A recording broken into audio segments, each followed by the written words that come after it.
Like every Saturday afternoon, I get to put together the college roundup of NCAA basketball games. Right. And every week, somebody, my headline is, so-and-so upsets someone. It's every Saturday, and it's sort of fun. And then Laura Thompson, the editor of Sports Center, has me pull out 2 stories. And every week, there's 2 different appealing upsets. Hoyas being Syracuse, Villanova upsetting this person, this team.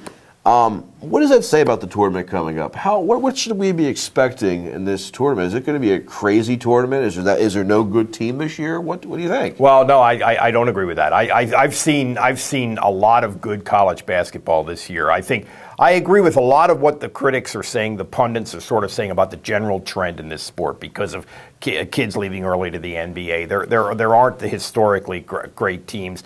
And I don't like the way the game is officiated. It's way too physical. It's way more physical than the NBA is, and you don't want college basketball to be more physical than the pro level. But I think this year there are 8 to 10 really good teams, and most of these upsets, most of the times that number 1 has lost, he's lost to number 3 or number 4 or number 5. I mean, there's Kansas losing to TCU is an extreme exception there, but in general, that's been the case. And I think there's 8 to 10 really good teams, and I think a lot of people have seen these high-profile headline upsets, the lead of your roundup every Saturday, and thought, well, this is just crazy wildness, and some Dartmouth is going to go to the Final Four. I don't think that's the deal. I think there's 8 to 10 really good teams. I think the Big Ten is incredible. I think the Big Ten is every bit as good in basketball as the SEC is in football right now. And we don't hear about that as much. Well, you don't. But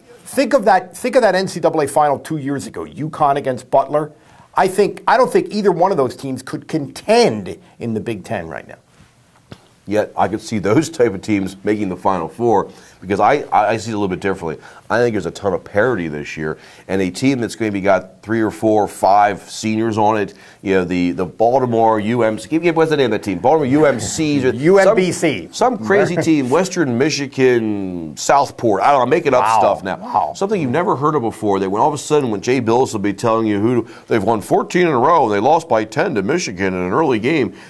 Something like that has some continuity and some guys that have played together for some chemistry could go far in this tournament. I could see 2 lesser Cinderella type teams make the Final Four, and it wouldn't be surprise me to see somebody that's down the lower top 20s. We do disagree then because that's not how I see it. A couple of things. Number one, the team that until very recently had the best resume and had the best year was Miami. And I think if Miami has Kentucky on their jersey instead of Miami, or Duke or North Carolina, people perceive the whole season a little bit differently if that team is having that season. And another one is a top 5 team is Gonzaga, which people still hear that name and think mid-major, but Gonzaga hasn't really been a mid-major for 10 years. So I think part of that is a perception of the way it is. But to me, I mean, I'm talking about the eye test. I think it's been a really good year in college basketball. It's almost March.